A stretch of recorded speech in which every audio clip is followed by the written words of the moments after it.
뭐가 겁나서 내 말이 안 들어가는 거예요. 한 부서 물건 한 개라도 이런 식으로 나오면 안 돼. 충격적인 통계가 공개됐습니다. 글로벌 500대 기업 중 한국 시장에 진출에 실패한 기업 정확히 127곳, 아마존 철수, 월마트 철수, 우버 철수, 포브스가 물었습니다. 5천만 명밖에 안 되는 작은 나라가 어떻게 세계 최강 기업들을 전부 쫓아낸 겁니까? 하지만 더 소름 끼치는 사실이 있습니다. 삼성은 이 시장에서 깎이고 깎여 세계 1위가 됐습니다. 현대는 이 소비자들에게 맞고 또 맞아서 미국 시장 점유율 1위에 올랐습니다. 구글은 네이버와 카카오에 밀려 발디딜 틈이 없습니다. MIT 교수가 결론을 내렸습니다. 한국 시장에서 살아남으면 지구 어디서든 이깁니다. 이건 시장이 아니라 최종 시험장입니다. 세계가 두려워하는 대한민국 소비자의 진짜 실체, 지금 바로 시작합니다. 제 이름은 콜린 헤이즈입니다.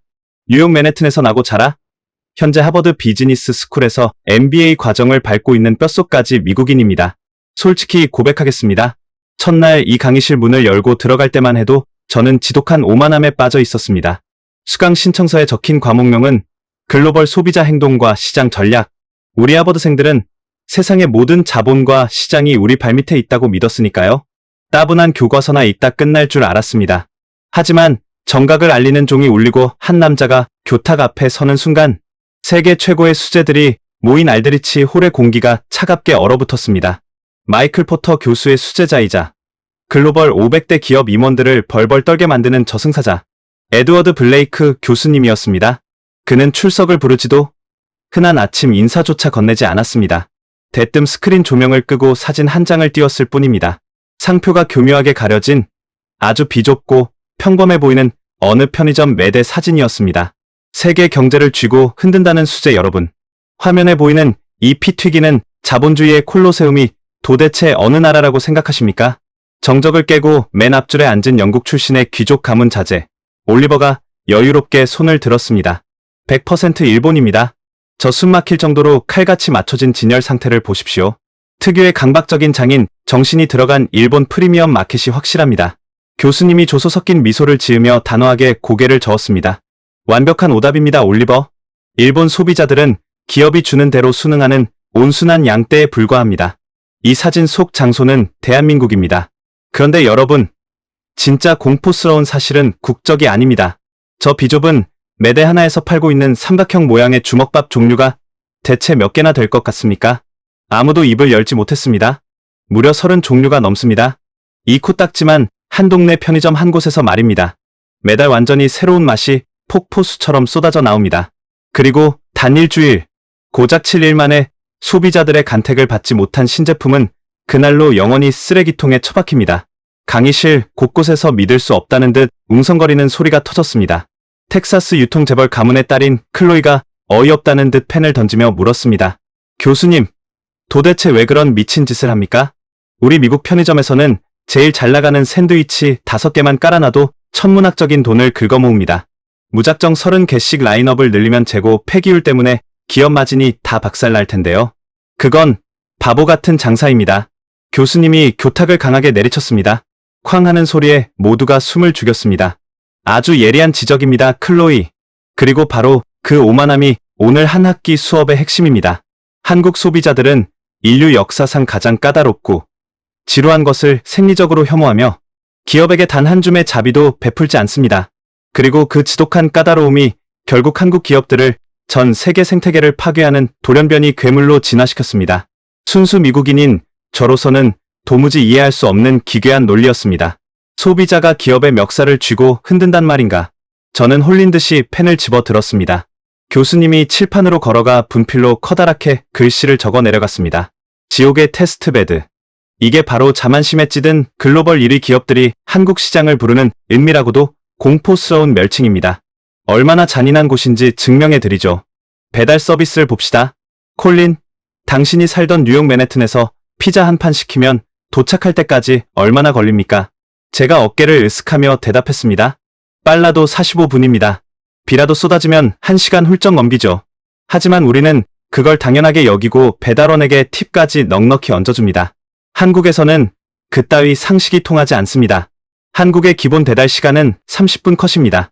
그런데 만약 약속한 시간에서 단 1분이라도 늦어진다. 소비자들은 즉각 분노하며 별점 테러를 가합니다. 내 피자가 왜 1도씨 식어서 왔냐고 기업의 멱살을 잡고 맹렬하게 항의합니다. 하버드 수재들의 입에서 헛웃음이 새어나왔습니다. 웃기십니까? 이게 그곳 매일매일의 살벌한 현실입니다. 한국 소비자들은 기다림이라는 단어 자체를 극도로 혐오합니다. 그래서 한국의 배달 플랫폼들은 살아남기 위해 미친 듯이 동선을 짜내고 인공지능 배차 시스템을 초 단위로 갈아엎어야만 했습니다. 그 결과 전 세계의 그 어떤 선진국도 감히 흉내조차 낼 수 없는 완벽하고 경이로운 물류 배달망이 탄생했죠. 교수님이 쉴 틈 없이 두 번째 팩트 폭격을 던졌습니다. IT 환경을 볼까요? 한국의 초고속 인터넷 속도가 세계 압도적 1위라는 건 다들 아실 겁니다. 이유가 뭘까요? 정부가 돈을 많이 썼기 때문일까요? 아닙니다. 진짜 무서운 본질은 한국 소비자들이 미치도록 느린 것을 생리적으로 견디지 못했기 때문입니다. 스마트폰 웹페이지 로딩에 단 3초, 그 3초를 넘기면 수만 명의 고객이 분노하며 뒤로 가기 버튼을 눌러버립니다. 통신사들과 테크 기업들은 당장 내일 목이 날아가지 않기 위해 사활을 걸고 피 튀기는 속도 전쟁을 벌인 겁니다. 교수님의 목소리에 짙은 경외감이 묻어났습니다. 이게 바로 한국 시장입니다. 소비자들이 징그러울 정도로 까다롭기 때문에 기업들이 살기 위해 매일 스스로를 파괴하고 혁신해야만 합니다. 안 그러면 그날로 즉사하니까요. 저는 이 거대한 아시아 국가의 이면에 완전히 압도되기 시작했습니다. 교수님이 리모컨을 누르자 스크린 화면이 바뀌었습니다. 자, 이제 하버드의 새님 여러분이 진짜로 등골 서늘해질 이야기를 해보겠습니다. 자본주의의 제왕이라 불리며 세상을 호령하던 글로벌 기업들이 한국에 멋모르고 발을 들였다가 어떻게 뼈도 못 추리고 도살당했는지 말입니다. 스크린에 4개의 거대한 로고가 떴습니다. 월마트, 까르푸, 우버, 아마존. 하나같이 제가 우상처럼 여겼던 세계 자본의 상징들이었습니다. 클로이, 이 기업들의 공통점이 뭡니까? 클로이가 마른 침을 삼키며 대답했습니다. 돈과 권력으로 전 세계를 씹어먹는 압도적 1위 기업들 아닙니까? 정확합니다. 그리고 또 다른 치명적인 공통점이 있죠. 이들 모두가 감히 한국 소비자를 가르치려 들었다가 비참하게 쫓겨났거나 지금 이 순간에도 피눈물을 흘리며 천문학적인 적자를 보고 있다는 겁니다.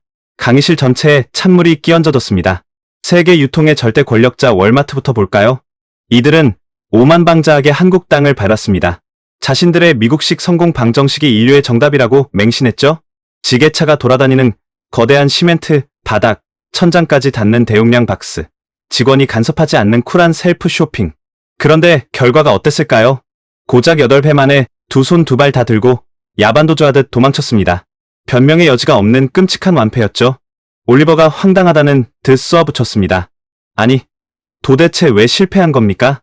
월마트의 막강한 자본력을 이길 로컬 마트가 아시아에 존재할 리 없지 않습니까? 교수님이 교탁을 강하게 쥐며 으르렁거리듯 말했습니다. 그 멍청하고 오만한 미국 본사, 임원들이 한국 소비자들의 피 속에 흐르는 DNA를 철저히 무시했기 때문입니다. 우리 미국인들은 주말에 한번 픽업트럭 몰고 가서 냉장고에 꽉꽉 쟁여두는 걸 풍요라고 믿습니다. 하지만 한국인들은 완전히 다릅니다. 어떻게 다릅니까? 오늘 저녁 밥상에 올릴 채소는 오늘 아침 밭에서 뽑은 것이어야 합니다. 비닐에 꽁꽁 포장되어 일주일을 묵힌 생선을 사라고요. 한국인들에게 그건 음식물 쓰레기나 다름없는 모욕입니다. 그들은 매일 마트에 가서 펄떡이는 생선 누나를 직접 확인해야 직성이 풀리는 무서운 사람들입니다. 교수님이 손가락으로 허공을 찌르며 말을 이었습니다. 결정적으로 주거 환경을 보십시오. 한국은 인구 밀도가 높아 거대한 아파트 단지에 모여 삽니다. 월마트에서 산 사람 몸집만 한 두루마리 휴지 묶음을 쌓아둘 지하실이 없어요. 넓은 차고 문화도 없고요. 그런데 월마트는 끝까지 자신들의 미국식 룰이 선진국형 정답이라며 고집을 피웠습니다. 결과는 냉혹한 시장 퇴출이었습니다. 저는 그제야 해머로 뒤통수를 맞은 듯 깨달았습니다. 문화를 가르치려 든 대가가 이토록 거대한 제국의 목을 단숨에 날려버릴 줄은 꿈에도 몰랐던 것입니다. 교수님이 고지어 까르푸 로고를 가리켰습니다. 프랑스의 자존심이자 유럽 최대의 유통 공룡 까르푸도 똑같이 당했습니다. 10년을 버티다 피를 흘리며 짐을 쌌죠. 이들의 치명적인 패착은 무엇이었을까요? 제가 조심스럽게 물었습니다. 월마트처럼 문화를 무시한 거 아닙니까?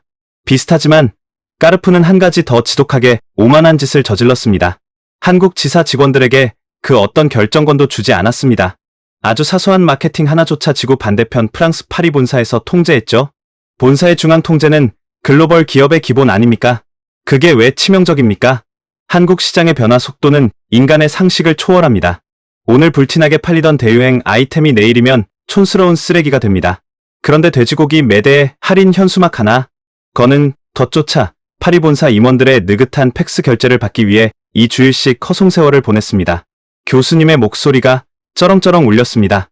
한국의 토종 경쟁사들은 소비자들의 실시간 반응을 보고 단 하루 만에 매장 구조를 다 뜯어고치며 폭격 수준의 마케팅을 퍼붓는데 까르푸는 우아하게 와인이나 마시며 서류 결제나 기다리고 있었던 겁니다. 빠르지 않으면 그 즉시 모가지가 날아갑니다. 한국 소비자들은 당신들이 파리에서 승인을 받든 말든 단 1초도 기다려주지 않습니다. 저는 숨을 쉴 수가 없었습니다. 압도적인 자본만 믿고 덤볐던 거인들이 까다로운 소비자들의 예민한 촉각 앞에서 추수풍낙엽처럼 떨어져 나가는 모습은 그 자체로 충격이었습니다. 하지만 이것은 거대한 폭풍의 서막에 불과했습니다. 유통업계의 낡은 거인들이 피를 흘리며 쓰러진 자리에 이번에는 인류의 생활 방식을 통째로 바꾼 최첨단 혁신의 상징 우버와 아마존이 한국 시장의 문을 부수고 들어왔기 때문입니다. 교수님이 스크린의 다음 슬라이드를 넘기자 우리가 신처럼 떠받들던 두 개의 로고가 차갑게 빛났습니다. 우버 그리고 아마존이었습니다. 알드리치 홀 강의실의 공기는 마치 한겨울의 빙하처럼 차갑게 얼어붙어 있었습니다. 세계 최고의 수재라 자부하던 하버드 MBA 학생들의 얼굴에는 이전에 볼 수 없었던 거대한 당혹감이 서려 있었습니다. 유통업계의 공룡인 월마트와 까르푸가 아시아의 작은 반도 국가에서 피눈물을 흘리며 도망쳤다는 사실만으로도 우리의 오만함은 벼랑 끝으로 내몰렸습니다. 하지만 에드워드 블레이크 교수님의 무자비한 폭격은 이제 막 서막을 넘겼을 뿐이었습니다. 교수님이 교탁 위를 손가락으로 가볍게 두드리자 거대한 스크린에 우리 세대의 혁신을 상징하는 두 개의 검은색 로고가 떠올랐습니다. 우버, 그리고 아마존, 월마트와 까르푸의 실패는 오프라인 매장이라는 물리적 한계 때문이라고 치부할 수도 있습니다. 유통업은 원래 현지화가 까다로우니까요. 하지만 여러분, 스크린에 뜬 이 두 기업은 차원이 다릅니다. 이들은 국경을 초월하는 소프트웨어와 플랫폼 코드로 전 세계 인류의 생활 방식을 통째로 지배해버린 자본주의의 절대 권력자들입니다. 콜린, 당신은 이 기업들이 한국 시장에서 어떤 성적표를 받았을 것이라 예상합니까?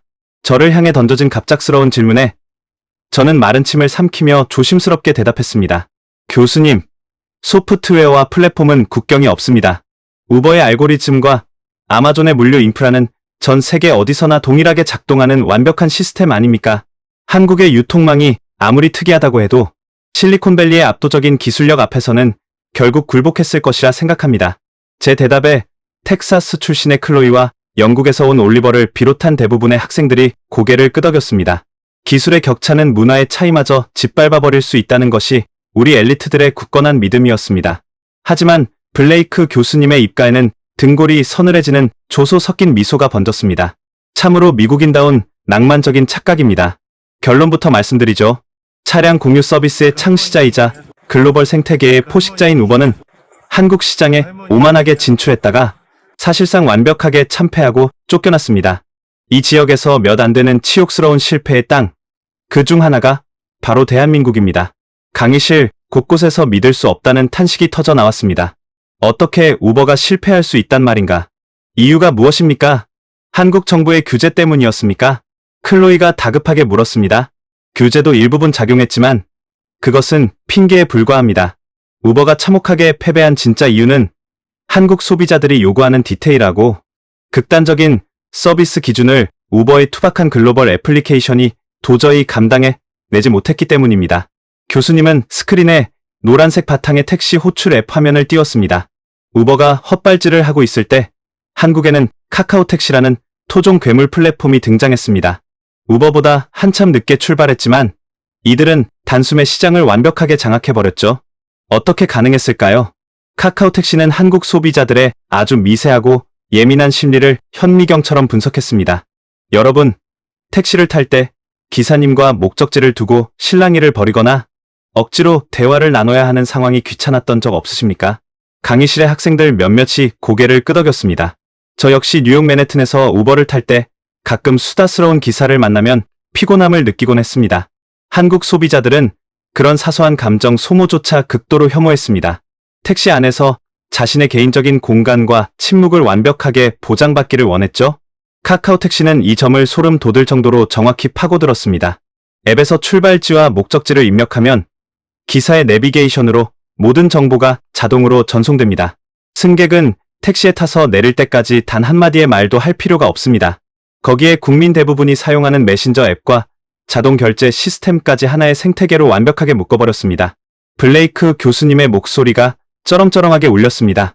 한국 소비자들은 조금이라도 인터페이스가 불편하거나 결제 단계가 1초라도 지연되거나 앱의 디자인이 직관적이지 않으면 가차없이 삭제 버튼을 눌러버립니다. 우버의 글로벌 표준 앱은 그들에게 너무나 투박하고 불친절한 고철 덩어리에 불과했던 겁니다. 혁신의 아이콘이던 우버가 역으로 혁신이 부족하다는 이유로 한국 소비자들에게 외면당한 비참한 사건이었습니다. 저는 뒤통수를 강하게 얻어맞은 기분이었습니다. 실리콘밸리의 천재들이 만든 완벽한 코드가 말 한마디 섞기 싫어하는 한국 소비자들의 섬세하고 까다로운 취향 앞에서 철저하게 무너져 내린 것입니다. 하지만 충격은 여기서 끝이 아니었습니다. 교수님은 곧바로 전자상거래의 절대 제왕, 아마존의 로고를 가리켰습니다. 자, 이제 자본주의 물류의 끝판왕 아마존을 살펴봅시다. 클로이, 우리 미국인들에게 아마존 프라임 서비스는 어떤 의미입니까? 클로이가 자랑스러운 표정으로 대답했습니다. 그건 마법이나 다름없습니다. 광활한 미국 대륙에서 주문한 지 단 이틀 만에 문 앞까지 물건을 배송해주는 시스템은 인류 역사상 최고의 물류 혁신입니다. 우리는 아마존 없이는 단 하루도 살 수 없습니다. 정확합니다. 우리는 이틀 만에 오는 택배를 보며 아마존을 찬양합니다. 그런데 여러분, 이 위대한 아마존이 유독 한국 시장에서는 힘을 쓰지 못하고 쩔쩔매고 있습니다. 아예 본격적인 진출조차 주저하며 식은땀을 흘리고 있죠. 도대체 왜 그럴까요? 교수님은 질문을 던진 후 칠판으로 걸어가 아주 또박또박 세 글자를 적었습니다. 쿠팡. 아마존이 한국에 들어오지 못하는 가장 큰 장벽은 바로 이 한국의 토종 이커머스 괴물 때문입니다. 여러분, 아마존의 이틀 배송이 마법 같다고 하셨죠? 한국의 쿠팡은 로켓 배송이라는 시스템을 운영합니다. 밤 11시 59분에 침대에 누워 스마트폰으로 우유와 계란, 그리고 휴지를 주문하면 다음날 아침 7시가 되기 전에 현관문 앞에 물건이 도착해 있습니다. 그게 물리적으로 가능합니까? 올리버가 자리에서 벌떡 일어나며 소리쳤습니다. 하버드의 엘리트들 모두가 경악을 금치 못했습니다. 밤 12시에 주문한 물건이 동이 트기 전에 도착한다는 것은 물류의 상식을 완전히 파괴하는 이야기였기 때문입니다. 불가능해 보이지만 한국에서는 숨 쉬는 것처럼 당연한 일상입니다. 심지어 오늘 아침에 주문하면 오늘 오후에 도착하는 당일 배송도 흔하게 벌어집니다. 한국 소비자들에게 이틀이라는 시간은 너무나 길고 지루한 영겁의 시간입니다. 아마존이 자랑하는 이틀 배송을 한국 시장에 내놓았다가는 속도가 너무 느려 터졌다는 조롱과 함께 소비자들의 맹렬한 비난을 받고 일주일 만에 문을 닫아야 할 겁니다. 교수님의 설명은 우리의 상식을 산산조각 내고 있었습니다. 더 무서운 것은 반품 시스템입니다. 콜린, 미국에서 아마존 물건을 반품하려면 어떻게 해야 합니까? 웹사이트에서 환불 신청을 하고 반품 라벨을 프린트해서 박스에 붙인 다음 차를 몰고 근처 UPS, 우체국이나 지정된 드롭 박스까지 찾아가서 물건을 맡겨야 합니다. 며칠 뒤에 환불 승인이 떨어지고요. 그렇죠. 우리는 그 번거로운 과정을 당연한 수고로움이라 여깁니다. 하지만 한국 소비자들에게 그런 방식을 강요했다가는 폭동이 일어날 겁니다. 한국에서는 구매한 옷의 색상이 마음에 들지 않으면 스마트폰으로 버튼 하나만 누르면 환불이 끝납니다. 포장 박스를 찾을 필요도, 라벨을 프린트할 필요도, 집 밖으로 한 발자국 나갈 필요도 없습니다. 그냥 물건을 현관문 앞에 툭 내놓기만 하면 택배 기사가 알아서 수거해가고 그 즉시 계좌로 돈이 환불됩니다. 이 모든 것이 클릭 한 번으로 끝납니다. 강의실 안은 쥐 죽은 듯 고요해졌습니다. 저를 포함한 모든 미국 학생들은 거대한 충격에 빠져 입을 다물지 못했습니다. 우리가 세계 최고라 믿어 의심치 않았던 아마존의 시스템이 한국이라는 나라에서는 그저 낡고 불편하며 느려 터진 구시대의 유물 취급을 받을 수밖에 없다는 현실을 마주한 것입니다. 블레이크 교수님이 교탁을 강하게 내리치며 목소리를 높였습니다. 이것이 바로 한국 소비자들이 지배하는 지옥의 생태계입니다. 자본주의의 제왕들이 자신들의 글로벌 스탠다드를 들이밀며 오만하게 굴다가 한국 소비자들의 극단적인 속도와 무자비한 편의성 요구 앞에 무릎을 꿇고 처참하게 박살이 났습니다. 그들은 세계를 지배했지만 단 한 곳, 대한민국 소비자들의 기준은 도저히 맞출 수가 없었던 겁니다. 저는 덜덜 떨리는 손으로 노트를 꽉 쥐었습니다. 등골에 식은땀이 차올랐습니다. 글로벌 1위 기업들조차 버티지 못하고 도망치는 이 잔혹하고 피비린내 나는 사륙의 시장. 그렇다면 한 가지 소름 돋는 의문이 머릿속을 강타했습니다. 우버와 아마존마저 도살당하는 이 끔찍한 생태계 안에서 도대체 한국의 토종 기업들은 어떻게 살아남은 것일까? 매일 분노하며 완벽을 요구하는 그 무서운 소비자들의 채찍질을 견뎌내며 그들은 대체 속으로 어떤 끔찍한 돌연변이 진화를 겪고 있었던 것일까? 교수님이 리모컨을 누르자 스크린에 우버와 아마존 로고가 사라지고 칠흑 같은 어둠이 깔렸습니다. 그리고 그 어둠을 뚫고 푸른색의 타원형 로고 하나가 거대하게 떠올랐습니다. 알드리치 홀 강의실은 마치 거대한 허리케인이 휩쓸고 지나간 폐허처럼 참담한 고요함에 휩싸여 있었습니다. 세계 자본주의의 심장부인 뉴욕 월스트리트와 런던, 금융가에서 날아온 최상위권 엘리트들의 자존심은 산산조각이 났습니다.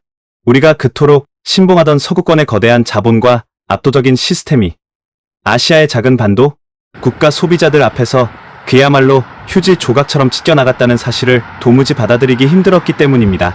에드워드 블레이크 교수님은 학생들의 넋 나간 표정을 교탁 위에서 묵묵히 내려다보고 있었습니다. 그의 입가에는 알 수 없는 미소가 번져 있었습니다.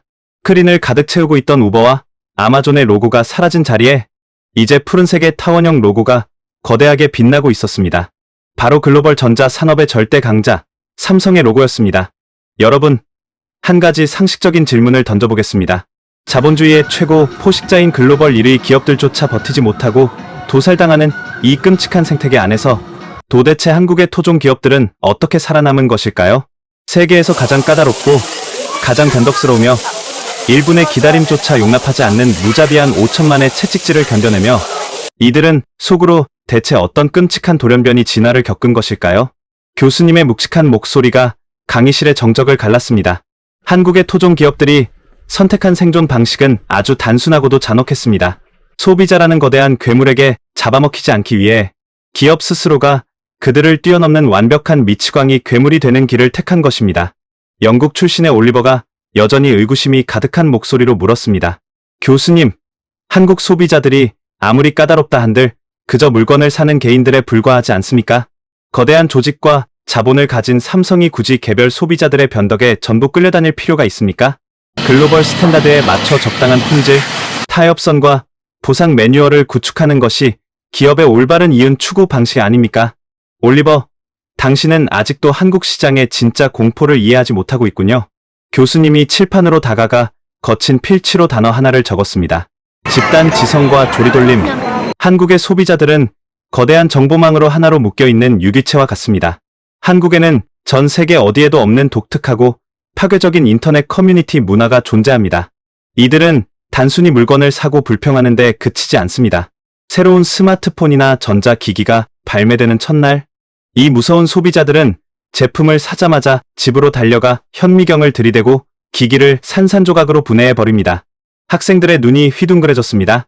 그들은 기기 안에 들어간 부품의 원가가 얼마인지, 납땜의 상태는 어떤지, 심지어 디스플레이 패널의 색 온도가 이전 모델과 비교해 아주 미세하게 어떻게 달라졌는지를 전문가 뺨치는 수준으로 분석해 인터넷 게시판에 올립니다. 만약 스마트폰의 테두리, 베젤의 육안으로는 겨우 보일락말락 한 0.1mm의 단차가 발견된다면 어떻게 될까요? 클로이, 미국 기업이라면 이 정도 미세한 결함에 어떻게 대응합니까? 클로이가 계산기를 두드리는 신용을 하며 대답했습니다. 그 정도 수치라면 공정상의 허용오차 범위로 간주합니다. 만약 클레임을 거는 예민한 고객이 있다면 개별적으로 새 제품으로 교환해 주거나 할인 쿠폰을 쥐어주면 그만입니다. 생산 라인을 멈추고 공정을 갈아엎는 비용보다 그게 훨씬 싸게 먹히니까요. 정확한 자본주의적 계산입니다. 하지만 한국에서 그 오만한 계산기를 두드리는 순간 그 기업은 문자 그대로 잿더미가 됩니다. 0.1mm의 단차를 발견한 소비자의 글은 단 3시간 만에 수백만 건의 조회수를 기록하며 전 국민의 스마트폰으로 퍼져나갑니다. 다음날 아침이면 모든 주요 뉴스의 헤드라인을 장식하고 소비자들은 분노하며 불매운동이라는 이름의 무자비한 조리돌림을 시작합니다. 주식시장에서는 기업의 시가총액이 수십억 달러씩 증발해버립니다. 단 한 번의 사소한 실수가 기업의 숨통을 완벽하게 끊어놓는 사회. 그것이 바로 대한민국입니다. 저는 등줄기를 타고 식은땀이 흘러내리는 것을 느꼈습니다. 실수가 용납되지 않는 사회, 적당한 타협이 곧 죽음을 의미하는 극한의 콜로세움. 그 속에서 기업이 살아남을 유일한 방법은 강박증에 가까운 완벽한 뿐이었습니다. 블레이크 교수님의 눈빛이 과거의 강렬한 기억을 더듬듯 깊어졌습니다. 이 미친 생태계에서 기업이 어떻게 숨을 쉬고 있는지, 제가 16년 전 한국의 글로벌 전자 기기 제조 공장을 직접 방문했을 때 겪은 소름 돋는 일화를 하나 들려드리죠. 교수님은 넥타이를 살짝 느슨하게 풀며 교탁 앞으로 걸어 나왔습니다. 우리는 모두 교수님의 입술만 뚫어져라 바라보았습니다. 당시 저는 한국 기업들의 생산 관리 시스템을 연구하기 위해 삼성의 핵심 스마트폰 제조 공장에 일주일간 머물고 있었습니다. 어느 날 밤, 시차 적응에 실패해 새벽 3시쯤 잠에서 깼을 때였습니다. 답답한 마음에 숙소를 나와 공장 부지를 산책하고 있었는데 거대한 품질 관리 부서의 건물 전체가 대낮처럼 환하게 불을 밝히고 있는 것을 보았습니다. 수십 명의 엔지니어들이 새하얀 방진복을 입고 이리저리 뛰어다니며 고함을 치고 있었죠. 교수님은 그날의 팽팽한 긴장감이 아직도 생생한 듯 목소리를 낮췄습니다. 저는 공장에 큰 화재가 났거나 치명적인 생산 라인 붕괴 사고가 터진 줄 알았습니다. 놀란 가슴을 부여잡고 품질관리 책임자에게 달려가 물었습니다. 도대체 무슨 끔찍한 재난이 발생했길래 새벽 3시에 팀 전체가 피를 말리며 비상사태를 선포한 거냐고 말입니다. 그때 땀범벅이 된 책임자가 충혈된 눈으로 저를 돌아보며 한 대답을, 저는 평생 잊을 수 없습니다. 강의실 안은 숨소리조차 들리지 않을 만큼 팽팽한 긴장감으로 가득 찼습니다. 책임자가 현미경 화면을 가리키며 말했습니다. 오늘 오후에 출하될 예정인 수십만 대의 스마트폰 물량 중에서 단 하나의 기기에서 아주 미세한 전압 불균형이 발견되었다고 말입니다. 확률로 따지면 0.001%, 통계학적으로는 0에 수렴하는 그야말로 존재하지 않는 것이나 다름없는 먼지 같은 결함이었습니다. 올리버가 황당하다는 듯 고개를 가로저었습니다. 고작 그 0.001% 때문에 수백 명의 엘리트 엔지니어들이 새벽까지 잠을 안 자고 공장을 뒤집어 엎고 있었단 말입니까? 그건 효율성의 극단적인 낭비 아닙니까? 그냥 불량품 하나 폐기하고 라인을 돌리면 될 일인데요. 저 역시 올리버 당신과 똑같은 질문을 그 책임자에게 던졌습니다. 미합 중국의 하버드에서 경제학을 연구하는 제 상식으로는 그들의 행동은 명백한 집단 관계였으니까요. 왜 이렇게까지 스스로를 괴롭히느냐고 물었습니다. 그랬더니 그 책임자가 제 눈을 똑바로 쳐다보며 이렇게 말했습니다. 교수님은 잠시 말을 멈추고 우리 학생들의 얼굴을 한 명 한 명 매섭게 응시했습니다. 교수님, 수학적인 통계로는 0.001%가 맞습니다. 1만 명 중 단 한 명만이 불량품을 받게 되겠죠? 하지만 생각해 보십시오. 자신이 모은 소중한 월급으로 우리 제품을 구매한 그 한 명의 고객에게 불량률은 0.001%가 아니라 100%입니다. 그 고객의 세상에서는 우리 기업이 만든 제품이 완벽한 쓰레기라는 뜻입니다. 우리는 숫자를 다루는 사람들이 아닙니다. 우리는 단 한 명의 고객도 실망시키지 않기 위해 그 한 명의 100%를 지켜내기 위해 오늘 밤 이 지옥 같은 시간을 견디고 있는 것입니다. 순간 제 뒤통수를 거대한 망치로 후려치는 듯한 전율이 일었습니다. 숫자가 아니라 사람을 본다. 1만 명 중 한 명이 겪을 불편함을 기업 전체의 치명적인 실패로 받아들이는 그 무시무시한 결기. 그날 밤 삼성의 엔지니어들은 새벽 5시가 넘어서야 수만 개의 부품을 모조리 해체하고 역추적한 끝에 아주 미세한 회로의 오차 원인을 찾아냈습니다. 그리고 기어코 완벽한 제품을 아침 출하 차량에 실어보냈습니다. 저는 그때 뼈저리게 깨달았습니다. 한국의 스마트폰과 전자 제품들이 왜 글로벌 시장에 나가는 족족 애플과 소니를 짓밟고 세계 1위의 왕좌를 차지하는지 말입니다. 블레이크 교수님의 목소리가 웅장하게 강의실을 울렸습니다. 이들은 이미 지옥에 불감아 속에서 인간의 한계를 뛰어넘는 완벽주의로 뼈와 살을 도려내며 담금질을 마친 상태였습니다. 한국의 무자비한 소비자들을 만족시킨 제품은 세계 어느 나라에 가져다 놓아도 경쟁 상대가 존재하지 않는 압도적인 마스터피스가 되는 것입니다. 이것이 바로 극한의 생태계가 낳은 돌연변이 한국 기업들의 진짜 전투력입니다. 저는 노트에 적힌 지옥의 테스트베드라는 글자를 가만히 내려다보았습니다. 소비자의 까다로움이 거대한 진화 압력이 되어 기업의 유전자를 완벽하게 개조해버린 놀라운 사연. 미국인인 저로서는 상상조차 할 수 없는 지독한 열정과 광기가 그 나라의 경제를 밀어 올리고 있었습니다. 하지만 블레이크 교수님의 이야기는 여기서 끝이 아니었습니다. 교수님이 다시 교탁의 스크린을 조작하며 묵직한 목소리로 다음 서사의 문을 열었습니다. 전자산업에서 시작된 이 지독한 완벽주의 강박증은 전염병처럼 한국의 모든 산업을 집어삼키기 시작했습니다. 그렇다면 자본도 기술도 없이 맨 땅에서 무에서 유를 창조해야만 했던 중공업과 자동차 산업은 과연 이 살벌한 소비자들을 상대로 어떻게 살아남았을까요? 교수님이 스크린을 전환하자 차가운 쇳덩어리들이 뿜어내는 거친 열기와 흑백의 매연이 가득한 조립 라인의 사진이 떠올랐습니다. 우리는 인류 역사상 가장 무모하고 미친 짓이라 불렸던 거대한 도박과 그 도박이 만들어낸 또 다른 기적의 서사 속으로 빨려 들어가기 시작했습니다. 알드리치 홀 강의실의 거대한 스크린에 이번에는 차가운 쇳덩어리들이 뿜어내는 거친 열기와 흑백의 매연이 가득한 조립 라인의 사진이 떠올랐습니다. 에드워드 블레이크 교수님은 잠시 물을 한 모금 마신 뒤 우리를 향해 더욱 깊고 무거운 질문을 던졌습니다. 여러분, 반도체와 스마트폰 같은 첨단 전자 산업은 부품의 정밀함으로 승부하는 분야입니다.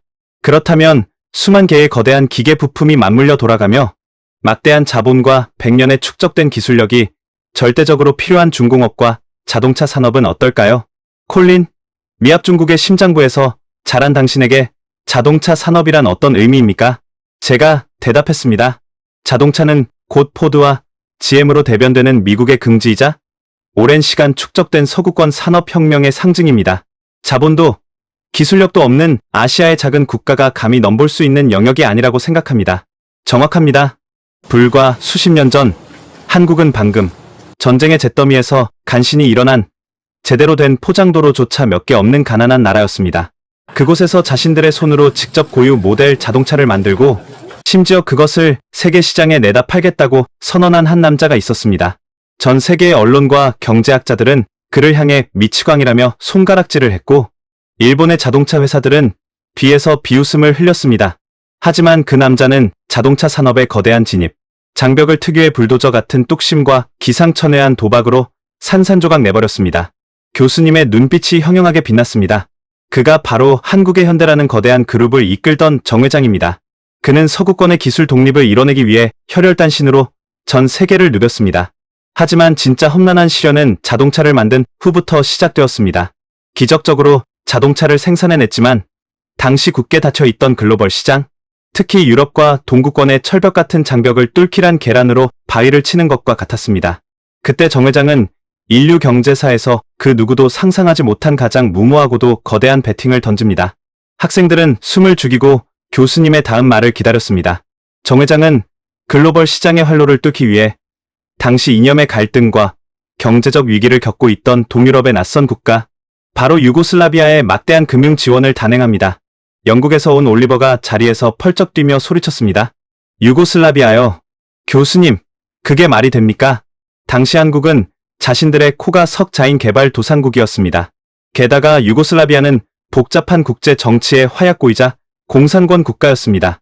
일개 민간 기업의 회장이 국가조차 주저할 만한 천문학적인 자금을, 그것도 지구 반대편의 낯선 나라에 지원했다는 건 명백한 자살 행위이자 미친 도박 아닙니까?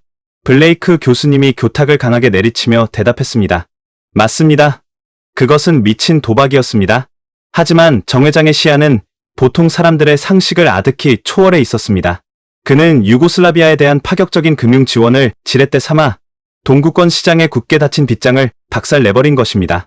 이것은 단순한 돈의 지원이 아니었습니다. 한국이라는 작은 나라의 기업이 유럽 한복판에 강력한 경제적 교두보를 마련하고 자신들의 선박과 자동차, 그리고 건설 기술을 전 세계에 팔아치우기 위해 목숨을 걸고 던진 피비린내 나는 승부수였습니다. 결국 이 무모한 배팅은 적중했고 현대의 자동차들은 태평양과 대서양을 건너 글로벌 시장으로 쏟아져 나가기 시작했습니다. 저는 온몸에 소름이 돋는 것을 느꼈습니다. 기업의 이윤을 넘어 국가의 운명을 어깨에 짊어지고 세계 지도를 통째로 체스판 삼아 게임을 벌인 한 인간의 압도적인 야망, 서구권의 엘리트들이 안락한 사무실에서 확률과 통계를 계산하고 있을 때 그들은 야수처럼 세계를 향해 돌진하고 있었던 것입니다. 하지만 교수님의 목소리는 곧바로 차갑게 가라앉았습니다. 그러나 밖을 향한 정 회장의 위대한 야망은 곧바로 미국 시장이라는 냉혹한 현실의 벽에 부딪힙니다. 클로이, 현대자동차가 처음 미국 시장에 발을 들였을 당시의 이미지가 어땠는지 기억하십니까? 텍사스 출신의 클로이가 씁쓸한 표정으로 대답했습니다. 솔직히 말하자면 움직이는 양철통 취급을 받았습니다. 가난한 대학생들이나 타는 고장나면 버리는 일회용 차라는 조롱이 가득했죠. JD 파워 같은 권위 있는 자동차 품질 조사 기관의 평가에서도 늘 압도적인 꼴찌를 다퉜습니다. 아무리 싸게 팔아도 품질이 엉망이면 글로벌 시장에서 살아남을 수 없다는 것을 보여준 대표적인 사례였습니다. 정확한 지적입니다. 글로벌 진출의 문을 열었지만 품질의 장벽에 막혀 벼랑 끝에 몰린 현대자동차. 그렇다면 이들은 어떻게 이 치욕스러운 꼴찌의 늪에서 빠져나와 오늘날 미국의 도로에서 도요타와 혼다를 짓누르며 글로벌 품질 평가 최상위권에 오르는 기적을 만들어냈을까요? 그들을 각성시킨 진짜 채찍은 과연 무엇이었을까요? 교수님은 칠판에 적혀있던 지옥의 테스트베드라는 글자를 분필로 강하게 밑줄을 그으며 가리켰습니다. 정답은 또다시 한국의 소비자들입니다. 한국 소비자들은 애국심이라는 명목으로 자국 기업의 형편없는 품질을 절대 눈감아주지 않았습니다. 오히려 해외의 소비자들보다 수십 배는 더 가혹하고 잔인하게 자신들의 기업을 물어뜯고 채찍질했습니다. 여러분, 한국에서 새 차를 구매한 소비자가 어떤 행동을 하는지 아십니까? 우리는 도무지 상상조차 할 수 없다는 표정으로 고개를 저었습니다. 미국 소비자들은 엔진이 멈추거나 브레이크가 파열되는 등 생명에 직결되는 거대한 고장이 나야만 서비스 센터를 찾습니다. 하지만 한국 소비자는 다릅니다. 새 차를 인도받은 첫날, 그들은 차량의 문을 수십 번 열고 닫아봅니다. 그리고 문이 닫힐 때 나는 소리가 무겁고 둔탁한 퍽 소리가 아니라 아주 미세하게 텅하는 가벼운 쇳소리가 나면 그 즉시 차를 몰고 서비스 센터로 돌진합니다. 문 닫는 소리 하나 때문이라고요? 그건 자동차의 구동 성능과는 전혀 상관없는 감성의 영역 아닙니까? 올리버가 황당함을 금치 못하며 반문했습니다. 그뿐만이 아닙니다. 그들은 운전대를 잡고 직진을 할 때 스티어링 휠이 수평에서 0.5mm라도 틀어져 있거나 시트에 아주 작은 주름이라도 하나 발견되면 핏대를 세우며 분노합니다. 차량 외관의 철판과 철판이 맞닿는 단차가 좌우 1mm만 달라도 그 차량은 인터넷 커뮤니티에 사진이 찍혀 수십만 명에게 조리돌림을 당합니다. 미국 소비자들이라면 10년을 타도 눈치채지 못할 그 미세한 결함을 한국 소비자들은 매 눈으로 찾아내어 기업의 멱살을 잡고 흔들었습니다. 블레이크 교수님의 목소리에 힘이 들어갔습니다. 이 미친 듯한 까다로움에 시달린 현대자동차의 품질 관리부서는 그야말로 피를 토하는 심정으로 시스템을 뜯어고쳤습니다. 독일의 콧대 높은 명차 브랜드의 품질 관리팀이 한국의 자동차 공장을 견학 왔다가 경악을 금치 못하고 혀를 내두른 일화가 있습니다. 독일에서는 고객의 클레임이 들어오면 원인을 분석하고 대책을 세우는데 한 달이 걸렸습니다. 그런데 한국에서는 고객이 분노하며 클레임을 거는 순간 24시간 안에 원인 분석이 끝나고 48시간 안에 공정의 대책이 세워지며 단 7일 만에 완벽한 재발 방지 시스템이 구축되어 생산 라인에 적용되고 있었습니다. 독일의 전문가들은 그 미친 속도를 보며 등골에 식은땀을 흘렸습니다. 강의실은 무거운 침묵에 휩싸였습니다. 우리는 마침내 이해하기 시작했습니다. 글로벌 시장에서 싸구려 취급을 받던 한국의 자동차가 어떻게 단기간에 JD 파워 품질 평가에서 최상위권으로 뛰어오르며 기적을 써 내려갔는지를 말입니다. 그것은 기적이 아니라 1mm의 오차조차 용납하지 않는 한국 소비자들의 살벌한 진화 압력이 만들어낸 처절한 생존의 결과물이었습니다. 수십 년간 이 지옥 같은 소비자의 클레임을 최전선에서 온몸으로 두들겨 맞으며 품질을 한계치까지 끌어올린 자동차. 그 자동차가 밖으로 나가 미국과 유럽의 관대한 소비자들을 만났을 때 어떤 일이 벌어졌겠습니까? 잔고장 하나 없고 10년을 타도 문 닫는 소리조차 완벽하게 통제된 압도적인 괴물로 군림하게 된 것입니다. 한국 소비자의 눈높이를 맞추다 보니 지구상 그 어느 나라의 소비자도 만족시킬 수 있는 무적의 품질을 갖추게 된 것입니다. 저는 심장이 터질 듯이 뛰는 것을 느꼈습니다. 거대한 쇳덩어리를 다루는 중공업의 세계조차도 이 작은 나라의 까다로운 소비자들 앞에서는 예민한 시계 바늘처럼 정교하게 다듬어지고 있었습니다. 그들의 끈질긴 불만과 요구는 곧 기업을 세계 1위로 밀어 올리는 가장 잔혹하고도 완벽한 로켓 엔진이었습니다. 하지만 교수님은 여기서 분위기를 환기시키듯 넥타이를 매만지며 미소를 지었습니다. 자, 무겁고 거친 쇳덩어리 이야기는 이쯤에서 접어두죠. 지금까지는 그래도 기계와 기술의 영역이었습니다. 이제 우리는 인간의 가장 본초적인 욕망이자 극도의 예민함이 지배하는 두 가지 산업 분야로 넘어가 보겠습니다. 한국 여성들의 거울 앞과 한국 남성들의 모니터 앞에서 벌어지는 광기 어린 집착. 매일 밤 11개의 의식을 치르는 사람들과 밸런스 0.1%에 분노하여 회사로 트럭을 돌진시키는 사람들의 이야기. 과연 뷰티와 게임 산업은 이 지옥에서 어떤 기형적인 진화를 겪게 되었을까요? 알드리치 홀강이실은 거대한 중공업과 자동차 산업의 피비린내. 나는 생존기에 압도되어 무거운 침묵에 잠겨 있었습니다. 육중한 쇳덩어리마저 1mm의 오차 없이 통제해버리는 한국 소비자들의 지독한 완벽주의. 우리는 그 무자비한 채찍질에 입을 다물지 못했습니다. 에드워드 블레이크 교수님은 잠시 숨을 고르더니 칠판에 글씨를 지우고 새로운 2개의 단어를 거침없이 적어 내려갔습니다. 화장품, 그리고 게임. 거대한 기계 장치의 세계에서 벗어나 이번에는 인간의 가장 사적이고 예민한 욕망이 지배하는 2가지 산업 분야로 시선을 돌려보겠습니다. 텍사스에서 온 클로이, 당신은 미국 뷰티 시장의 트렌드에 대해 잘 알고 있을 텐데요. 평범한 미국 여성들의 아침 스킨케어 단계는 보통 어떻게 됩니까? 클로이가 약간의 자신감을 되찾은 듯 미소를 지으며 대답했습니다. 아주 단순하고 실용적이죠. 클렌징 폼으로 세안을 하고 보습을 위한 수분 크림을 바른 뒤 외출하기 전 자외선 차단제를 바르는 정도입니다. 많아야 3단계에서 4단계면 충분합니다. 최근에는 그마저도 귀찮아서 올인원 제품을 쓰는 여성들이 폭발적으로 늘어나고 있습니다. 화장품 산업은 결국 브랜드의 이미지와 화려한 마케팅 싸움 아닙니까? 블레이크 교수님의 입가에 다시 한번 서늘한 조소가 번졌습니다. 클로이, 방금 당신이 말한 그 3단계의 실용주의를 한국의 여성 소비자들에게 들이밀었다가는 아마 그날로 화장품 회사의 문을 닫아야 할 겁니다.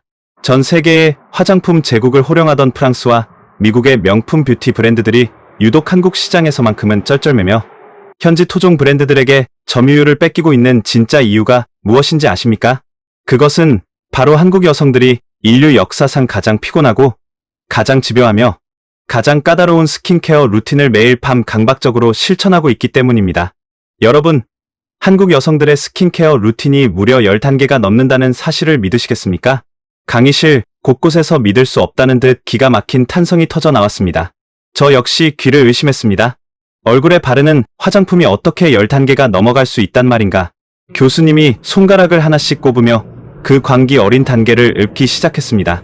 오일 클렌저로 1차 세안을 하고 워터 클렌저로 2차 세안을 합니다. 그리고 각질 제거제로 피부결을 정돈한 뒤 토너로 수분기를 열어줍니다. 여기서 끝이 아닙니다. 에센스, 세럼, 앰플이라는 고농축 영양 물질을 피부 상태에 따라 겹겹이 쌓아 올립니다. 눈가에는 전용 아이크림을 바르고 마스크팩으로 20분간 집중 보습을 한 뒤 마지막으로 수분이 날아가지 않도록 꾸덕한 수분 크림이나 영양 크림으로 얼굴 전체를 덮습니다. 이것이 한국 여성들이 매일 밤 치르는 뷰티 의식입니다. 클로이의 입이 떡 벌어졌습니다. 미국인들의 실용주의적 관점에서는 완벽한 시간 낭비이자 금전적 사치로 보일 수밖에 없는 끔찍한 과정이었습니다. 도대체 왜 그렇게까지 하는 겁니까? 피부가 숨을 쉴 틈조차 없겠는데요. 그들은 투명하고 결점 없는 도자기 피부를 원하기 때문입니다.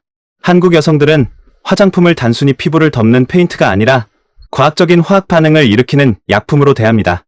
스마트폰 앱을 켜서 화장품 뒷면에 적힌 수십 가지의 복잡한 화학 성분을 모조리 분석하고 알레르기 유발 물질이 단 하나라도 들어있으면 즉시 쓰레기통에 처박아 버립니다. 화장품을 바르고 다음날 아침 피부에 아주 작은 뾰루지라도 하나 올라오면 그들은 즉각적으로 뷰티 커뮤니티에 접속해 해당 브랜드의 성분을 낱낱이 파헤치며 가차 없는 별점 테러를 가합니다. 교수님의 목소리가 쩌렁쩌렁하게 울렸습니다. 이 지독하게 예민한 소비자들을 만족시키기 위해 한국의 화장품 회사들은 말 그대로 피를 토하는 심정으로 연구실에 틀어박혀야 했습니다. 프랑스 명품 브랜드들이 이름값으로 장사를 할 때 한국의 K-뷰티 기업들은 살아남기 위해 달팽이 점액, 병풀 추출물, 화산송이 등 전 세계의 기상천외한 성분들을 찾아내어 배합해야만 했습니다. 그렇게 10단계의 깐깐한 허들을 넘고 살아남은 제품들이 밖으로 나가면 어떻게 될까요? 품질과 성분, 가격 면에서 압도적인 파괴력을 지닌 K-뷰티가 되어 콧대 높은 뉴욕과 파리의 화장품 시장을 융단 폭격하고 있는 것입니다. 우리는 한국 여성들의 그 소름 돋는 집착이 어떻게 K-뷰티라는 거대한 글로벌 산업을 탄생시켰는지 뼈저리게 이해할 수 있었습니다. 하지만 교수님의 폭격은 여기서 멈추지 않았습니다. 자, 뷰티 시장이 여성들의 까다로움이 만든 생태계라면 이번에는 남녀노소를 불문하고 극한의 아드레날린과 광기가 폭발하는 시장으로 가보겠습니다. 바로 게임 산업입니다. 영국에서 온 올리버, 당신은 비디오 게임을 어떻게 생각하십니까? 비디오 게임은 그저 퇴근 후 스트레스를 풀기 위한 가벼운 여가 생활 아닙니까? 마음에 들지 않으면 그냥 게임기를 끄고 다른 게임 타이틀을 사면 그만이죠. 올리버의 덤덤한 대답에 블레이크 교수님이 고개를 저으며 차갑게 웃었습니다. 당신의 그 가벼운 태도로 한국의 게임 서버에 접속했다가는 10분도 버티지 못하고 조리돌림을 당할 겁니다. 한국 게이머들은 전 세계에서 가장 승부욕이 강하고 가장 분석적이며 가장 전투적인 소비자들입니다. 그들은 게임을 여가가 아니라 자신의 인생과 명예를 건 치열한 전쟁터로 대합니다. 게임 캐릭터가 움직이는 모션의 프레임이 1초에 단 한 번이라도 끊기거나 새롭게 출시된 아이템의 밸런스가 0.1%라도 어긋나면 그들은 마우스를 집어 던지며 분노합니다. 단지 0.1%의 수치 차이 때문에 화를 낸다고요? 그건 너무 강박적인 건 아닙니까? 화를 내는 정도에서 끝나지 않습니다. 서구권의 게이머들은 게임이 마음에 들지 않으면 그냥 환불을 하거나 불평하는 댓글을 남기고 떠납니다. 하지만 한국의 게이머들은 다릅니다. 그들은 온라인상에서 군대처럼 결집합니다. 십시일반으로 돈을 모아 수만 달러의 크라우드 펀딩을 진행한 뒤 거대한 LED 전광판을 장착한 시위용 트럭을 대여합니다. 그리고 그 트럭을 게임 개발사의 본사 사옥 정문 앞에 주차해두고 경영진을 조롱하고 혁신을 요구하는 문구를 24시간 내내 번쩍거리게 만듭니다. 이른바 트럭 시위라는 전 세계 어디에도 없는 끔찍한 집단행동을 벌이는 것입니다. 강의실 전체가 믿을 수 없다는 듯 웅성거렸습니다. 소비자가 기업의 본사로 시위 트럭을 보낸다는 것은 자본주의의 상식을 완전히 뒤엎는 충격적인 사건이었기 때문입니다. 노동조합의 파업이나 정치적인 시위에서나 볼 법한 살벌한 투쟁을 일개 게임 유저들이 자발적으로 조직해낸다는 사실이 우리를 경악하게 만들었습니다. 여러분 상상이 가십니까? 자신이 만든 게임의 밸런스가 조금 어긋났다는 이유로 수십 대의 트럭이 회사 앞을 가로막고 경영진의 사퇴를 요구하는 광경 말입니다. 한국의 게임 개발자들은 소비자들이 언제 트럭을 보낼지 모른다는 극도의 공포감 속에서 매일 밤을 새워가며 버그를 잡고 밸런스를 조정합니다. 그 살벌한 트럭 시위를 피하기 위해 뼈를 깎는 고통으로 코드를 수정하고 타격감을 극한으로 끌어올리죠. 그렇게 한국 유저들의 서슬퍼런 검열을 통과한 게임들이 글로벌 시장에 출시되면 어떤 일이 벌어질까요? 교수님이 스크린에 전 세계 게임 차트를 휩쓸고 있는 한국 게임들의 로고를 띄웠습니다. 글로벌 유저들은 완벽하게 다듬어진 그래픽과 단 한 치의 오차도 없는 게임성에 열광하며 지갑을 엽니다. 한국 게이머들의 그 무자비한 트럭 시위가 역설적으로 한국의 게임 산업을 세계 최고 수준의 완성도로 밀어올린 가장 강력한 진화 압력이 된 것입니다. 이쯤 되면 소비자는 왕이 아니라 기업의 멱살을 쥐고 낭떠러지로 몰아넣는 폭군에 가깝습니다. 저는 입술을 굳게 깨물었습니다. 10단계의 스킨케어를 강요하는 화장품 시장과 트럭을 보내 기업을 협박하는 게임 시장. 이 나라는 도대체 소비자와 기업이 어떤 기괴한 공생관계를 맺고 있는 것일까? 하지만 블레이크 교수님의 눈빛은 더욱 날카롭게 빛나고 있었습니다.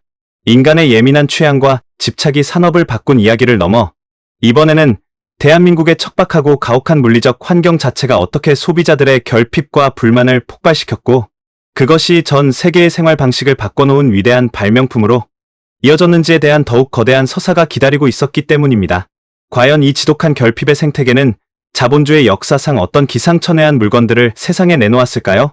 알드리치 홀 강의실의 공기는 이제 거대한 미스터리를 풀어가는 탐정의 방처럼 팽팽하게 당겨져 있었습니다.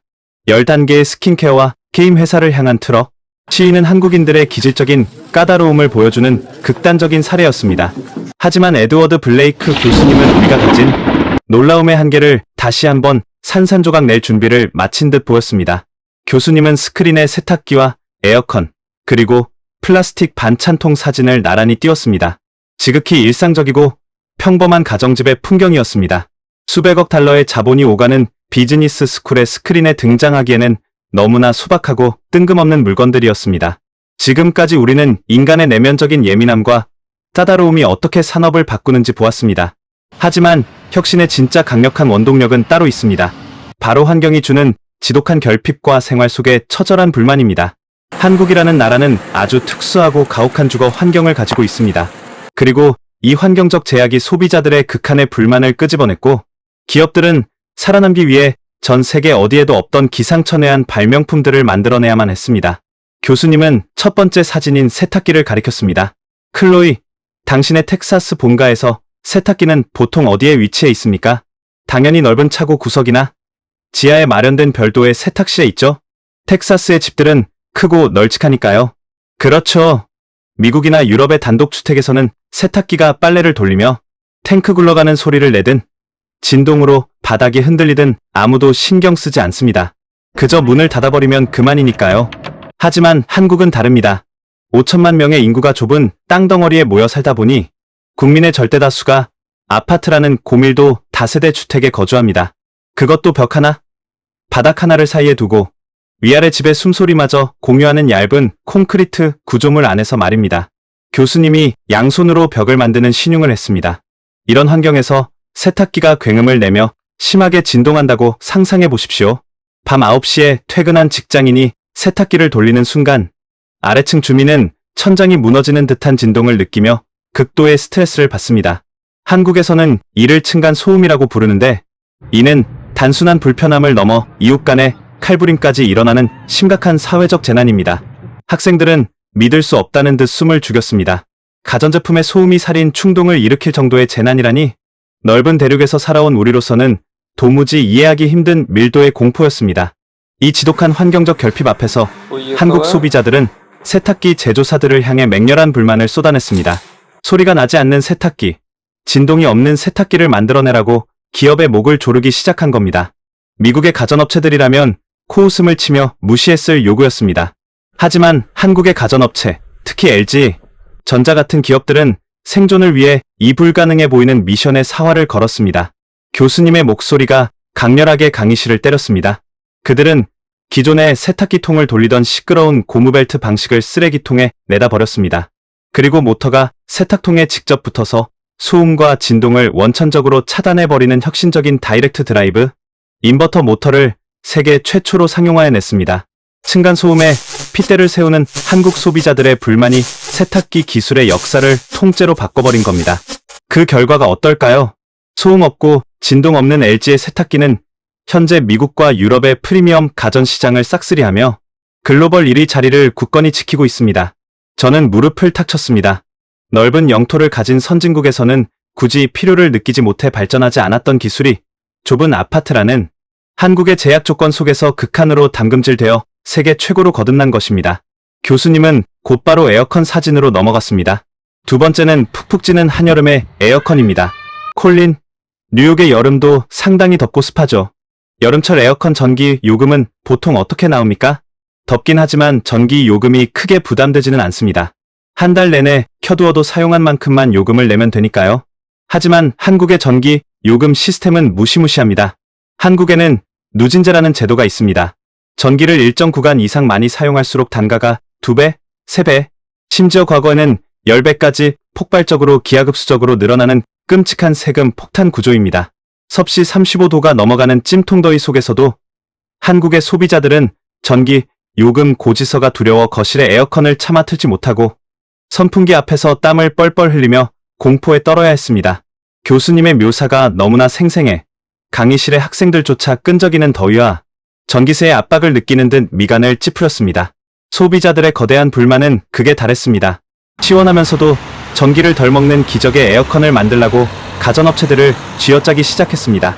이 딜레마를 해결하기 위해 한국의 가전회사들은 말 그대로 영혼을 갈아 넣었습니다. 그들은 인공지능 센서를 달아 사람의 움직임을 감지해 필요한 곳에만 냉기를 쏴주고 설정 온도에 도달하면 실외기가 스스로 전력 소모를 0에 가깝게 최소화해버리는 극강의 스마트 인버터 기술을 완성했습니다. 살인적인 누진제가 강제한 이 에너지 효율 혁신은 역설적으로 전 세계에서 가장 전기를 적게 먹으면서도 가장 시원한 최고의 에어컨을 탄생시켰습니다. 전 세계가 기후 위기와 에너지 폭등으로 고통받는 지금 한국의 고효율 에어컨은 전 세계 시장에서 절대적인 존재감을 자랑하고 있습니다. 이것은 그야말로 마법 같은 연금술이었습니다. 제약과 억압이 오히려 혁신의 씨앗이 되어 글로벌 스탠다드를 지배해버린 서사. 하지만 가장 기상천외한 발명품은 아직 남아 있었습니다. 교수님이 스크린에 띄운 마지막 사진은 플라스틱 반찬통과 정체를 알 수 없는 거대한 냉장고였습니다. 마지막으로 볼 것은 한국 주부들의 사소한 불만이 창조해낸 전무후무한 카테고리의 발명품들입니다. 여러분, 한국의 전통 음식은 찌개나 국물 요리가 많고 특히 냄새가 강렬하고 발효 과정을 거치는 김치라는 음식이 필수적입니다.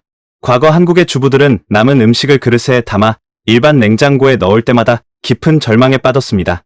교수님이 코를 쥐어짜는 신용을 하며 말을 이었습니다. 일반 용기에 김치를 담아 냉장고에 넣으면 그 강렬한 마늘 냄새와 젓갈 냄새가 냉장고 전체로 퍼져나가 버터와 우유에까지 스며들었습니다. 게다가 용기를 조금만 기울여도 김치 국물이 밖으로 줄줄 새어나와 냉장고 바닥을 붉게 물들였죠. 한국 주부들의 분노가 하늘을 찔렀습니다. 냄새가 배지 않고 국물이 절대 새지 않는 밀폐 용기가 필요했습니다. 그래서 어떻게 했습니까? 올리버가 침을 꼴깍 삼키며 물었습니다. 한 한국 중소기업이 플라스틱 뚜껑에 내면에 실리콘 날개를 달아 똑딱 소리와 함께 완벽하게 밀착시켜버리는 사면 결착 밀폐 용기를 세상에 내놓았습니다. 그 유명한 라겔락의 탄생입니다. 뚜껑을 닫고 물을 담아 거꾸로 흔들어도 단 한 방울의 물도 떨어지지 않는 완벽한 밀폐력. 이 제품은 한국 주부들의 폭발적인 환호를 받았고 현재는 수억 명의 인류가 사용하는 주방의 필수품이 되었습니다. 교수님의 목소리가 절정을 향해 치달았습니다. 하지만 주부들의 불만은 여기서 끝나지 않았습니다. 완벽하게 밀폐를 해도 일반 냉장고에서는 문을 열고 닫을 때마다 온도가 변해 김치가 며칠 만에 시큼하게 썩어버렸기 때문입니다. 주부들은 1년 내내 섭씨 0도 이하의 일정한 온도를 유지해 김치의 아삭한 맛을 지켜줄 마법의 공간을 원했습니다. 서구권의 상식으로는 도저히 이해할 수 없는 요구였습니다. 세상에 양배추 절임 하나를 보관하기 위해 수천 달러짜리 전용 냉장고를 따로 산다는 게 말이 됩니까? 학생들은 일제히 헛웃음을 지으며 고개를 저었습니다. 하지만 교수님의 표정은 더없이 진지했습니다. 하지만 한국의 가전업체들은 그 엉뚱하고 미친 요구를 현실로 만들어버렸습니다.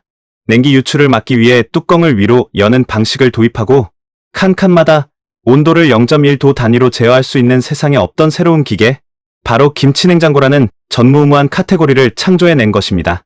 처음에는 전 세계 가전업계가 미친 짓이라며 비웃었지만 현재 한국의 거의 모든 가정집에는 이 김치냉장고가 필수적으로 놓여 있습니다. 소비자들의 극단적인 불만과 예민한 미각이 아예 세상에 존재하지도 않던 수십억 달러짜리 거대한 가전시장을 무에서 유로 창조해버린 것입니다. 강의실은 거대한 깨달음의 탄성으로 가득 찼습니다. 아파트의 층간소음, 살인적인 전기, 요금 누진제, 냄새나고 국물이 새는 발효 음식, 한국인들의 일상을 괴롭히던 이 지독한 결핍과 불만들은 혁신의 발목을 잡는 장애물이 아니었습니다. 그것은 오히려 기업들을 절벽 끝으로 내몰아 전 세계 누구도 상상하지 못한 독창적이고 압도적인 제품을 만들어내게 한 가장 완벽한 채찍질이었습니다. 우리는 한국이라는 지옥의 테스트베드가 어떻게 세계의 기준을 바꿔가고 있는지 뼈저리게 실감하고 있었습니다. 하지만 이 치열하고 잔혹한 생태계의 룰은 이제 한국 토종 기업들의 진화를 넘어 세계 자본주의의 정점에 서 있는 콧대 높은 글로벌 아이콘들마저 강제로 굴복시키기 시작했습니다. 과연 그 절대 전략을 수정하지 않기로 유명한 스타벅스와 이케아는 한국 시장의 무자비한 집단 지성 앞에서 어떻게 백기를 들고 투항하게 되었을까요? 알드리치 홀 강의실의 공기는 이제 거대한 미스터리를 마주한 탐정들의 방처럼 팽팽하게 당겨져 있었습니다. 좁은 아파트의 층간소음이 세계 최고의 무진동 세탁기를 탄생시켰고 살인적인 누진제가 지구상에서 가장 효율적인 에어컨을 만들어냈습니다. 그리고 마늘과 젓갈 냄새가 진동하는 한국 고유의 발효 음식이 세상에 존재하지 않던 사면 결착 밀폐 용기와 김치냉장고라는 수십억 달러짜리 거대한 시장을 무에서 유로 창조해냈습니다. 결핍과 불만이 혁신의 가장 완벽한 땔감이 된 셈입니다. 하지만 에드워드 블레이크 교수님은 아직 이 지독한 생태계의 가장 하이라이트가 남아있다는 듯 넥타이를 고쳐 매며 교탁의 스크린을 다시 한번 전환했습니다. 거대한 화면에 우리에게 너무나도 친숙한 초록색 사이렌 로고와 스웨덴 국기를 연상시키는 파란색과 노란색의 가구 브랜드 로고, 그리고 붉은색 알파벳 N 자가 차례대로 떠올랐습니다. 스타벅스, 이케아, 그리고 넷플릭스였습니다. 자, 지금까지는 한국의 토종 기업들이 까다로운 소비자들 밑에서 어떻게 피를 토하며 진화했는지를 살펴보았습니다. 하지만 지금부터 보실 이 세 개의 로고는 차원이 다릅니다. 이들은 자본주의의 정점에 서서 전 세계 인류에게 자신들의 문화와 룰을 일방적으로 강요하며 글로벌 스탠다드를 지배해온 콧대 높은 서구권의 거인들입니다. 콜린, 당신에게 스타벅스란 어떤 의미입니까? 제가 대답했습니다. 스타벅스는 커피를 파는 곳이 아니라 일관된 문화를 파는 제국입니다. 시애틀에서 마시든, 뉴욕에서 마시든, 런던에서 마시든, 우리는 똑같은 인테리어 속에서 똑같은 맛의 아메리카노를 마십니다. 글로벌 표준 메뉴를 절대 바꾸지 않는 뚝심. 그것이 스타벅스가 전 세계를 지배한 비결 아닙니까? 교수님이 고개를 끄덕였습니다. 맞습니다. 스타벅스는 자신들의 완벽한 글로벌 스탠다드에 대단한 자부심을 가지고 있었습니다. 한국의 수도 한가운데 이화여대 앞에 첫 매장을 열었을 때도 마찬가지였습니다. 그들은 미국식 정통 커피 문화를 한국인들에게 가르치려 들었습니다. 하지만 몇 년 지나지 않아 스타벅스 본사의 임원들은 엄청난 충격과 딜레마에 빠지게 됩니다. 무슨 일이 있었던 겁니까? 클로이가 호기심 어린 눈으로 물었습니다. 한국 소비자들이 스타벅스의 획일화된 메뉴에 치명적인 지루함을 느끼기 시작한 겁니다. 매일 똑같은 에스프레소와 프라푸치노, 변화를 갈구하는 한국인들에게 그것은 참을 수 없는 권태였습니다. 그들은 새로운 맛, 새로운 시각적 자극을 원했습니다. 매출 증가세가 둔화되자 한국 지사는 벼랑 끝에 몰렸습니다. 그리고 미국 시애틀 본사를 향해 맹렬하게 요구하기 시작했습니다. 한국 시장만을 위한 특별한 시즌 한정 메뉴를 개발하게 해달라고 말입니다. 올리버가 헛웃음을 쳤습니다. 본사에서 미쳤다고 허락합니까? 글로벌 프랜차이즈의 생명은 통일성입니다. 일개 아시아 지사에서 마음대로 메뉴를 주무르게 놔두면 브랜드 정체성이 훼손될 텐데요. 당신의 말대로 시애틀 본사는 처음에 강력하게 반대했습니다. 하지만 깐깐한 한국 소비자들의 이탈을 막을 다른 방도가 없었습니다. 결국 본사는 두 손을 들었고 한국 스타벅스는 세계 최초로 벚꽃이 피는 봄에는 분홍색 체리블라썸 음료를, 가을에는 밤과 고구마를 활용한 음료를 시즌 한정으로 쏟아내기 시작했습니다. 결과는 어땠을까요? 그야말로 초대박이 났습니다. 한 달만 팔고 사라지는 그 희소성에 한국 소비자들은 열광하며 지갑을 열었습니다. 강의실에 앉은 우리들은 글로벌 스탠다드가 무너지는 첫 번째 균열을 목격하고 있었습니다. 더 기가 막힌 것은 굿즈 마케팅이었습니다. 한국 스타벅스는 음료를 넘어 다이어리와 텀블러 같은 기획 상품을 한정판으로 내놓았습니다.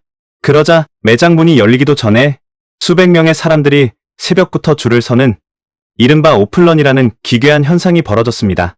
커피 회사에서 다이어리를 받기 위해 사람들이 밤을 새운다는 소식을 들은 시애틀 본사는 경악을 금치 못했습니다. 결국 스타벅스 본사는 자신들의 오랜 철학을 버리고 한국에서 성공한 시즌 한정 메뉴와 MD 굿즈 마케팅을 전 세계 글로벌 스탠다드로 역수출하게 됩니다. 여러분이 지금 미국 매장에서 가을마다 마시는 펌킨 스파이스 라떼와 화려한 텀블러들은 사실 한국 소비자들의 지루함이 뜯어고친 글로벌 전략의 결과물입니다. 자랑스러운 미국의 커피 제국이 아시아의 소비자들에게 굴복의 룰을 바꿨다는 사실에 우리는 입을 다물지 못했습니다. 하지만 교수님은 쉴 틈 없이 두 번째 로고인 이케아를 가리켰습니다. 이번에는 스웨덴의 가구 공룡 이케아를 볼까요? 이케아의 브랜드 정체성은 무엇입니까? 클로이가 대답했습니다. DIY 아닙니까?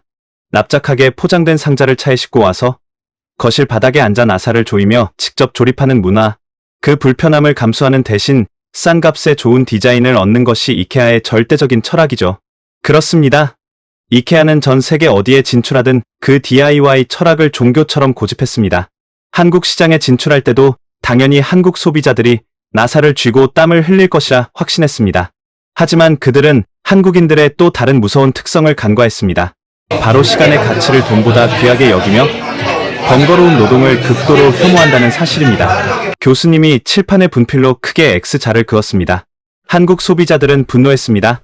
내가 내 돈을 주고 샀는데 왜 내 귀한 주말을 바쳐서 땀 흘려 가구를 조립해야 하느냐고 따져 물었습니다. 돈을 얼마든지 더 지불할 테니 당장 내일 집으로 배달해서 전문가가 완벽하게 조립해놓고 가라고 요구했습니다. 이케아 본사는 혼란에 빠졌습니다. 자신들의 반세기 역사를 관통하는 기업의 영혼을 부정하라는 요구였으니까요. 그들은 버티고 또 버텼습니다. 결국 어떻게 되었습니까?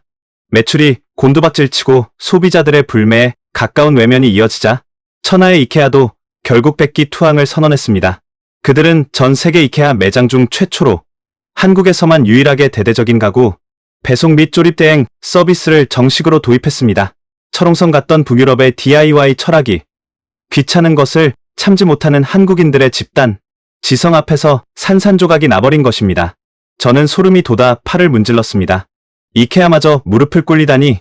이쯤 되면 소비자가 아니라 기업을 길들이는 맹수 조련사들에 가까웠습니다. 마지막으로 넷플릭스를 볼까요? 할리우드의 막강한 자본력과 콘텐츠로 전 세계 텔레비전을 점령한 넷플릭스가 한국에 처음 상륙했을 때 그들은 미국식 드라마와 영화만으로도 충분히 시장을 장악할 것이라 자만했습니다. 하지만 한국 시청자들은 할리우드의 화려한 CG 액션에 속아 넘어가지 않았습니다. 그들은 아주 정교하게 짜인 서사, 배우들의 미친 듯한 연기력, 그리고 뼛속까지 파고드는 깊은 감정선이 담긴 자신들만의 토종 콘텐츠를 요구했습니다. 교수님의 목소리가 웅장하게 울려 퍼졌습니다. 한국인들은 할리우드 영화의 투박한 심리 묘사를 비웃으며 넷플릭스 구독을 끊어버렸습니다. 위기에 처한 넷플릭스는 전략을 전면 수정합니다. 한국 시청자들의 눈높이를 맞추기 위해 천문학적인 달러를 한국의 토종 제작사들에게 쏟아붓기 시작한 겁니다. 그렇게 한국 소비자의 혹독한 검열을 통과하기 위해 만들어진 작품이 바로 전 세계 80여개국에서 1위를 휩쓸며 인류 텔레비전 역사를 새로 쓴 오징어 게임입니다. 한국의 깐깐한 시청자들을 만족시킨 콘텐츠는 곧 전 세계 80억 인구를 홀려버리는 마약과도 같다는 사실이 완벽하게 증명된 순간이었습니다. 알드리치 홀 강의실에 앉아있던 세계의 수재들은 이제 완전히 압도당한 채 할 말을 잃었습니다. 미국, 스웨덴, 할리우드를 지배하던 글로벌 아이콘들이 모두 한국이라는 용광로에 빠져 자신들의 낡은 껍데기를 녹여내고 새로운 룰을 장착해야만 살아남을 수 있었습니다. 하지만 교수님의 표정은 아직 끝나지 않았다는 듯 비장해 보였습니다. 여러분, 지금까지 우리는 현상을 보았습니다. 그렇다면 도대체 왜 이 아시아의 작은 반도 국가에 사는 5천만 명의 사람들은 왜 이토록 기형적일 만큼 까다롭고 참을성이 없으며 완벽주의에 미쳐 있는 것일까요? 그들의 피 속에 대체 어떤 저주받은 DNA가 새겨져 있길래 전 세계의 기업들을 이토록 공포에 떨게 만드는 것일까요? 교수님은 분필을 고쳐쥐고 자본주의의 미래를 결정지을 가장 무겁고도 거대한 비밀을 칠판에 적어 내려가기 시작했습니다. 우리는 침을 꼴깍 삼키며 세계를 지배할 이 소름 돋는 괴물, 소비자들의 태생적 비밀이 밝혀질 마지막 서사를 숨죽여 기다렸습니다. 여러분, 이 모든 광기의 근원을 이해하기 위해서는 단 하나의 단어만 기억하면 됩니다. 에드워드 블레이크 교수님이 칠판 한가운데 아주 또박또박 그리고 힘을 주어 거대한 두 단어를 적었습니다. 압축 성장. 미국, 영국, 프랑스, 우리 서구권 선진국들이 증기기관을 돌리며 산업혁명을 거치고 피비린내 나는 민주화 투쟁을 겪으며 정보통신 시대로 진입하기까지 걸린 시간이 대략 200년입니다. 우리는 200년이라는 시간 동안 천천히 아주 여유롭게 변화에 적응하며 살아왔습니다.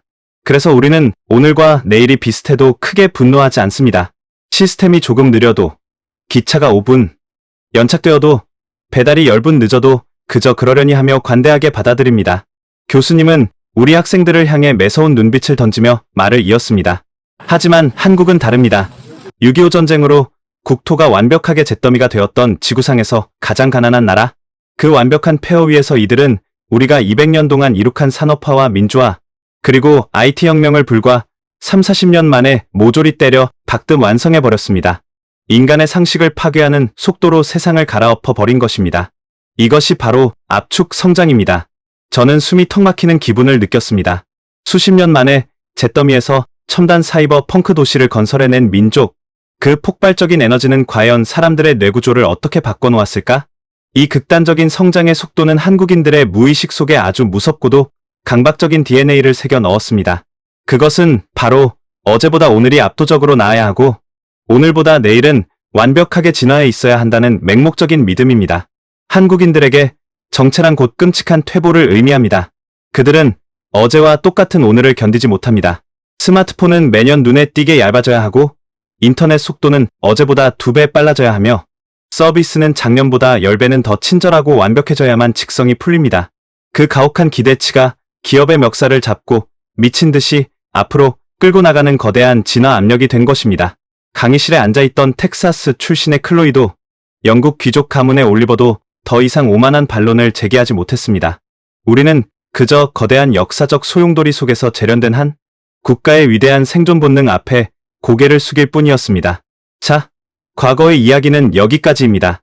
이제 제가 하버드의 MBA 과정에서 여러분에게 이 지옥의 테스트베드를 가르치는 진짜 이유, 바로 미래의 패권에 대한 이야기를 해보겠습니다.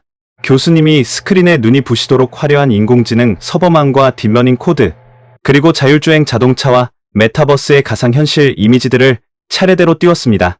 인류는 지금 AI와 자율주행이라는 한 번도 경험해보지 못한 미지의 영역으로 막 진입하고 있습니다. 실리콘밸리의 천재들이 밤을 새워 만든 AI 알고리즘이 과연 인간의 복잡한 감정과 요구를 완벽하게 충족시킬 수 있을까요? 자율주행 자동차가 도로 위에서 일어나는 수만 가지의 돌발 상황을 오차없이 통제할 수 있을까요? 블레이크 교수님이 교탁을 강하게 두드리며 사자오를 토해냈습니다. 글로벌 빅테크 기업들은 이미 해답을 알고 있습니다. 자신들의 불완전한 첨단 기술을 완성시키기 위해서는 전 세계에서 가장 무자비하고 가장 성질이 급하며 가장 작은 결함조차 용납하지 않는 가장 포악한 실험 쥐들이 필요하다는 사실을 말입니다. 조금이라도 AI가 멍청한 대답을 하면 쌍욕을 퍼부으며 서버를 폭파시켜버리고 자율주행 센서가 0.1초라도 늦게 반응하면 즉각 불매 운동을 벌여 기업을 박살내버릴 그 극단적인 소비자들? 바로 5천만 명의 대한민국 국민들 말입니다. 저의 뇌리 속에 번쩍이는 번개가 내리쳤습니다. 구글, 애플, 마이크로소프트, 세상을 지배하는 실리콘밸리의 거인들이 왜 새로운 기술을 개발할 때마다 약속이나 한 듯 한국 시장에 가장 먼저 베타 테스트를 오픈하는지 그 소름 돋는 이유가 퍼즐처럼 맞춰졌습니다.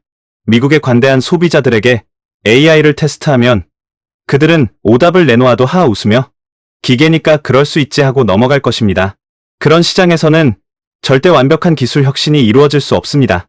하지만 한국 시장에 AI를 던져놓으면 5천만 명의 소비자들이 24시간 내내 인공지능을 한계치까지 조리돌림하고 오류를 찾아내어 모욕하며 기어코 오류가 단 하나도 없는 완벽한 알고리즘으로 강제 진화시켜버릴 것입니다. 교수님의 눈빛은 확신으로 가득 차 있었습니다. 명심하십시오. 앞으로 다가올 기술의 표준은 실리콘밸리의 개발자들이 일방적으로 정하는 것이 아닙니다. 한국의 까다로운 소비자들이 불편함을 느끼지 않고 고개를 끄덕이는 그 순간 비로소 그 기술은 전 세계 80억 인구가 사용해도 절대 고장나지 않는 완벽한 인류의 글로벌 스탠다드가 될 가능성이 가장 높습니다. 한국 소비자 5천만 명이 전 세계 80억 명의 미래를 멱살 쥐고 하드캐리하고 있는 셈입니다. 알드리치 홀 강의실에 정각을 알리는 종소리가 길고 무겁게 울려 퍼졌습니다. 2시간에 걸친 에드워드 블레이크 교수님의 폭격과도 같았던 강의가 끝을 맺고 있었습니다. 여러분이 졸업 후 월스트리트의 투자은행을 가든 실리콘밸리의 빅테크 기업 최고 경영자가 되든 이것 하나만은 절대 잊지 마십시오. 글로벌 스탠다드라는 헛된 오만함으로 감히 그들을 가르치려 들지 마십시오. 살아남고 싶다면, 세상을 지배하고 싶다면 그 지옥의 테스트베드에 고개를 숙이고 처절하게 배우십시오. 그 나라의 이름은 대한민국입니다. 교수님이 묵묵히 강의실 문을 열고 나간 뒤에도 세계 최고의 엘리트라 자부하던 수십 명의 학생들 중 단 한 명도 자리에서 일어나지 못했습니다. 저는 천천히 노트를 덮으며 눈을 감았습니다. 제 머릿속에는 지금까지 배운 서양의 모든 경제학 이론이 산산조각 나고 있었습니다. 그리고 그 부서진 잔해 위로 태평양 건너 아시아의 좁은 반도, 국가에서 뿜어져 나오는 거대하고 폭발적인 에너지가 그려졌습니다. 티끌만 한 결함에 분노하고 1분의 기다림에 핏대를 세우며 어제보다 완벽한 내일을 미친 듯이 갈구하는 사람들, 세상은 그들을 까다롭고 피곤한 소비자들이라 부를지 모릅니다. 하지만 저는 오늘 하버드 강의실에서 똑똑히 목격했습니다.